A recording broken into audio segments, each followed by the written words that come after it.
하루 10분 주식 투자 실전 매매 공부 쉬운 주식 가자. 지금 이 종목은 폭락을 하고 있습니다. 이 종목도 마찬가지고요. 이것도 계속해서 우하향, 계속해서 끝도 없이 내려가고 있는 종목들입니다. 이 종목들의 공통점은 유상증자를 진행을 한다는 겁니다. 여기 공시가 있는데요. 9월 19일에 아이큐어 유상증자 결정, 그 다음에 폭락으로 계속해서 내려가고 있습니다. 자, 모든 것을 일반화할 수 없지만 일반적으로는 이 유상증자를 하면은 주가 하락을 보는 경우가 많습니다. 어쩌면 당연한 원리인데요. A라는 종목이 100만 주를 가지고 있는데 현재가가 5,000원이다. 그런데 유상증자, 자, 그러니까 주식을 더 발행을 하고 그만큼 자본을 끌어들이겠다라는 거죠. 자, 그러니까 회사가 주식 수를 더 발행을 하고 100만 주가 아니라 120만 주 이렇게 더 늘리고 이 20만 주 늘어난 만큼 시장에 파는 거죠. 그래서 이제 유상증자 청약을 넣고 안 넣고 결정을 하지 않습니까? 그렇게 주식을 팔아서 회사가 필요한 자금을 조달하기 위해 이 유상증자를 발행을 하는 거죠. 그런데 100만 주에 5,000원이었는데 120만 주 주식 수가 늘었으면 당연히 4,800원이든 4,500원이든 4,000원이든 한 주당 가치가 하락했으니까 내려가는 것이 일반적인 상식입니다. 여러분들도 주식을 가지고 있는데 유상증자를 맞은 경우가 있을 거예요. 그러면 이렇게 늘어난 것을 청약을 할 것인지 안 할 것인지 물어보죠. 자, 그 결정을 하기가 쉽진 않은데 많은 것을 고려를 해야 되겠죠. 그런데 크게 두 가지를 볼 수가 있습니다. 회사가 살아남기 위해서 결정을 하는 경우와 신사업, 투자, 공장 증설 등 더 큰 방향으로 새로운 투자를 하기 위해서 유상증자를 결정하는 경우가 있습니다. 이미 회사가 튼튼하고 돈도 많이 있는데 지금 사업도 잘하고 있는데 추가적인 좋은 사업을 하겠다 해서 유상증자를 한다 그러면은 그 유상증자를 청약을 고려를 해볼 수가 있습니다. 그런데 지금 사업도 엉망이고 회사의 돈도 말라가고 회사가 살아남기 위해서 유상증자를 한다. 요것은 위험 신호로 받아들일 수가 있죠. 그렇기 때문에 상식적으로 가격이 하락을 하기도 하지만 이 유상증자를 했다라는 말 자체가 만약에 살아남기로 했다면 시장에서는 이 회사가 위험하구나 해서 던지는 경우가 더 많아진다라는 거죠. 그렇기 때문에 4,500원까지만 떨어질 것이 이 이유가 되면은 4,000원, 3,000원까지 폭락을 할 수도 있게 되죠. 그렇기 때문에 살아남기 위해서 유상증자를 할 만한 회사를 지금 매매를 하거나 가지고 있으면은 혹여나 이 유상증자가 결정되었을 때 폭락을 맞는 가능성을 미연에 방지를 해야 되겠죠. 그래서 살아남기 위해서 유상증자를 할 만한 회사들을 지금 걸러야 되는데 정말 많은 것을 고려를 해야 되고 많은 것을 생각을 해야 되고 조사를 해야 되는데 우리가 일일이 다 그것을 판단하기가 쉽지가 않죠. 간단하게 판단하는 하나의 방법을 오늘 공부를 할까 하는데요. 한눈에 알 수가 있습니다. 그것을 알아보기 전에 지금 유상증자가 더 위험한 이유는 첫 번째, 시장이 좋지 않다라는 것이고 두 번째, 금리가 오르고 있다. 회사가 살아남기 위해서 대출이라는 것도 있을 수가 있잖아요. 그죠? 근데 금리가 오르면서 대출도 쉽지가 않은 상황이 오고 있는데 그 쉽지 않은 대출마저 지금 어려워지는 이 세 번째 이유, 금융시장의 불안감입니다. 여기에 불을 지핀 것이 바로 이 레고랜드 사태가 되죠. 이 레고랜드는 채권시장의 이슈로 시작을 했지만 지금은 금융시장 전체가 긴장을 해야 되는 상황으로 발전을 했습니다. 지금 떠들썩한 이 레고랜드 사태가 무엇인지 간단히 알아보도록 할게요. 자, 2011년도 강원도 춘천 중도에 레고랜드 조성을 영국 멀린 엔터테인먼트와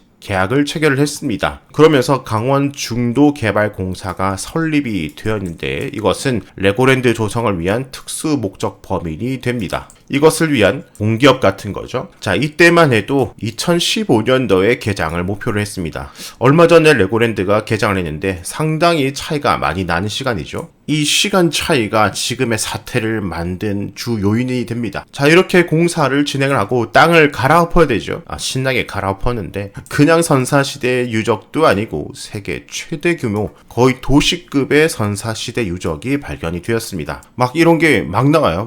파도 계속 나와. 당연히 공사는 중단이 되겠죠. 그렇게 또 어느 정도 정리가 되는 듯 하더니 또 엎친 데 덮친 격으로 코로나19 사태까지 겹쳐지면서 이제 환장하는 단계에 들어서는 거죠.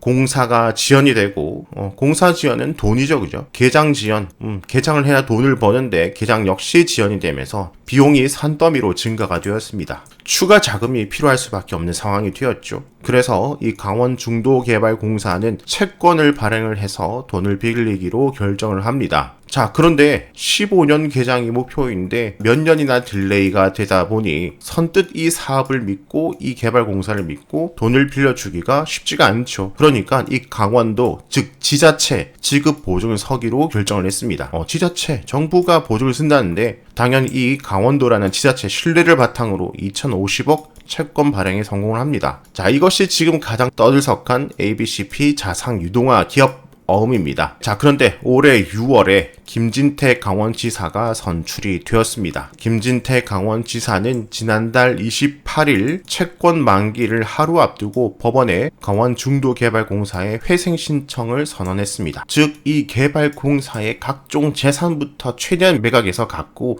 해도 안 되면 그때 가서 모자란 부분을 갚는다. 이러면서 채권 시장이 충격을 받게 됩니다. 이것이 왜 문제가 되냐면 우리가 개인과 개인과의 신뢰, 그 위에 회사와 회사와의 신뢰를 생각하고 이 회사의 신뢰 위에 국가의 신뢰, 즉 마지막 단계인 최고의 신뢰라고 생각하는 이 강원도가 신용을 보증할 수 없겠구나라는 이 심리가 커지면서 강원도가 빚을 대신 갚지 않겠다라고 채권시장이 받아들인 거죠. 지자체조차 국가조차 믿을 수가 없겠구나. 이것은 신뢰를 바탕으로 돌아가는 금융시장에서 상당한 충격으로 받아들이게 되고 이것은 연쇄적으로 다른 채권시장들, 이미 발행된 다른 채권들까지 영향을 미치게 됩니다. 그러면서 자금 경색이 이루어질 수가 있죠. 은행은 더욱더 돈을 빌려주기 힘들어지고 회사나 지자체가 보증을 쓰는 것도 믿을 수가 없다라는 신뢰 붕괴가 나오게 되는 겁니다. 이런 신뢰가 붕괴가 생기면 은행으로부터 돈을 수혈하기가 더 힘들어지기 때문에 어쩔 수 없이 돈을 빌려야 되는 회사들은 유상증자를 계속해서 고려를 할 수밖에 없는 상황이 더 벌어질 수밖에 없는 거죠. 이 주식시장에서는. 자, 아이큐어의 재무 안정성을 한번 보도록 하겠습니다. 모든 것을 다 판단하면 좋습니다. 그런데 우리가 단기, 중기 매매를 하면서 모든 종목을 하나하나 다 파악을 하기가 쉽지 않죠. 그렇기 때문에 우선 하나의 항목으로 위험 여부를 한번 판단을 해보자는 거죠. 그것이 바로 이 유보율이 될 수가 있습니다. 당연히 부채 비율도, 유동 비율도, 당좌 비율도, 순차입금 비율도 다 보면 좋죠. 이것뿐만 아니겠죠. 재무제표로 영업이익, 계속 영업이익, 당기순이익 다 보면 좋습니다. 하지만 빨리빨리 종목들을 판단하기 위해서 유보율을 우리가 보도록 하겠습니다. 유보율, 말 그대로 잉여금 중에 남은 돈, 아이큐어는 2018년도에 2,600억, 그 다음에 3,000억, 2020년도에 2,900억 계속 비슷한 수준을 유지를 하다가 2021년도에 940억, 2020년도 내년에는 700억 원대로 급격하게 유보율이 낮아지고 있습니다. 자, 여기서 이것이 이 회사가 적자가 나서 메꾸기 위해서 저것을 썼을까 아니면은 신사업을 하기 위해서 썼을까 라고까지 들어가면 좋지만 그것을 역시 단기 중기 매매하는 사람이 다 판단을 하기 쉽지 않죠. 하지만 중장기 투자자는 모든 걸 다 파헤쳐야 되겠죠. 간단하게는 이 재무 차트로 볼 수가 있습니다. 유보율이 급격하게 내려가고 있습니다. 다음 주가가 계속 우하향하고 있고 유상증자를 결정한 형지 INC 유보율을 보시면은 우하향 계속해서 급격하게 내려가고 많을 때는 유보율이 700% 500%인데 자 지금은 36% 7% 16% 남은 돈이 없다라는 거죠. 돈이 없으면 뭘 해서라도 끌어와야 되겠죠. 그러니까 유상증자의 위험성이 커지겠죠. 다음 유상증자를 발표한 쇠토피아 1000%에서 우하향 지금은 176%입니다. 다음 유상증자 우하향하고 있는 드래곤플라이 유보율이 많을 때도 175%밖에 안 됐네요. 자본이 탄탄하지 않는 회사입니다. 근데 지금은 31%까지 내려왔습니다. 결국에는 이 유보율도 매출 영업이익 당기순이익과 영향을 주고받죠. 그죠? 적자가 계속되고 있죠. 그죠? 그러면 당연히 유보율이 낮을 수밖에 없겠죠. 또 우하향하고 있고 유상증자 결정 코이즈 유보율이 800%에서 현재 128%. 주가 여기서 우하향 계속하고 있고 동전주까지 내려갔네요. 어느새 유상증자 결정한 해성옵틱스 유보율이 700%대에서 작년에 7%까지 결국에는 이 유보율을 높게 유지할 때는 재무가 좋았을 때고 자 적자로 몇 년간 돌아서니까 돈을 이렇게 까먹게 되죠. 그죠? 그러면 또 돈을 빌려서 회사를 유지를 해야 되고 투자가 아닌 살아남기 위해서 돈을 빌리면은 당연히 주가는 내려갈 것이고 자 그런데 FSN은 밑에서부터 유상증자 결정 다음에 오히려 상승을 하고 있습니다. 120억 규모의 유상증자 결정, 이것이 10월 24일이고요.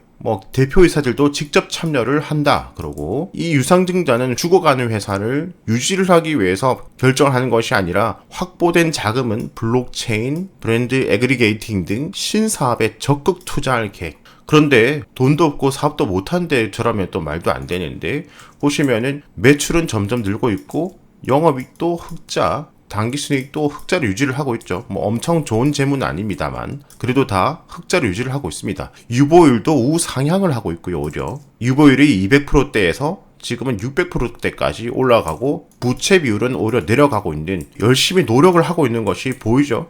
그런데 미래를 위해서 투자를 하겠다. 그러니까 시장에서 유상증자를 하더라도 반응을 주고 있는 겁니다. 강원랜드 사태가 얼마나 심각해질지, 그리고 금리가 점점 올라가면서 회사들이 점점 힘들어지고 경기 침체로 들어가면서 부도 나는 회사, 만성 적자에 빠진 회사들이 많아질 가능성이 큽니다. 그런 회사를 가지고 있는 것도 위험하지만 그 회사가 돈이 없어서 살아남기 위해서 빌리는 유상증자까지 한다. 그러면은 여러분들이 매매한 그 종목이 폭락을 맞을 가능성이 크기 때문에 그것을 방지하기 위한 여러 가지 방법이 있지만 결국에는 이 실적이라는 것은 기본이고, 유보율이 우하향을 보인 종목은 좀 피하고, 그 유보율이 말도 안 되는 300%, 500%, 100%, 10%, 20% 이런 말도 안 되게 적게 가지고 있는 회사들은 좀 피하는 것이 안정적이겠죠. 여러분들의 자금을 지키는데 조금이나마 도움이 되셨길 바라고 오늘 영상은 여기서 마무리하도록 하겠습니다.